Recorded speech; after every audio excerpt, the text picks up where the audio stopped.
Okay, so basically, Grogar is the creator of most of the hybrid creatures in the show.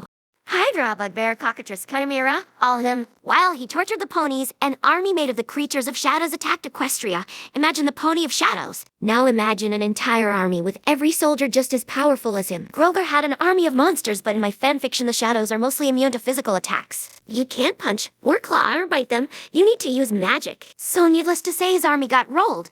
Of course, Grogar being the most powerful sorcerer of all time, he just magically exploded most of the shadows. But he did learn something from this. His army is mostly incompetent and unprepared. Without him, they were helpless.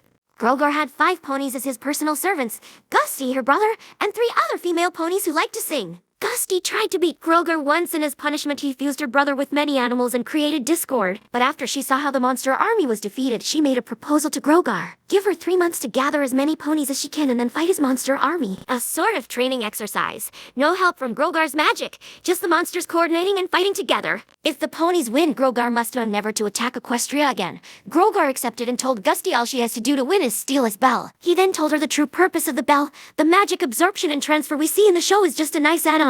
The primary function of the bell is to control the minds of creatures created by Grogar. Grogar doesn't use it often because most of the creatures he made are intelligent enough not to disobey him. But some others like the Wendigos act on pure instinct and can't differentiate between Grogar and other people. So the bell needs to be used on to keep them on a leash. Grogar also has his right of donkey bray, but he isn't skinny and weak like in Generation 1. Grogar used magic to make his body very strong and bulky. He is about the size of Rockoff.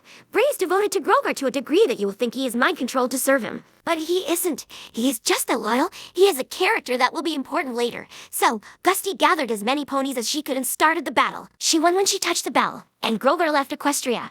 But he refused to teach Gusty how to control the minds of creatures with the bell. He said that this deal they made only applies to him and creatures who act as direct agents of him. Like Discord and the Sirens, who are the 3 ponies who like to sing after Grogar fused them with fish. Grogar said that if any of them invade Equestria, he will personally punish them, but the other creatures act mostly on instinct, so he can't be held accountable for what damage they could cause. Gusty didn't like it, but she accepted what when she could, and Grogar left the bell with her. Grogar told Discord and the Sirens they are free to do whatever they want, as long as they don't attack Equestria, and left them to their own devices. Bray left together with Grogar to another land. Some of the creatures who were still loyal to him also followed. A small part of the Shadow Army that was beaten by Grogar managed to escape to a territory that will later become the Crystal Empire. They buried themselves into the ground to avoid detection by Grogar, but by the time they realized he left Equestria, they were stuck underground because the Crystal Empire was formed, and the Crystal Heart released a wave of energy that hurt them.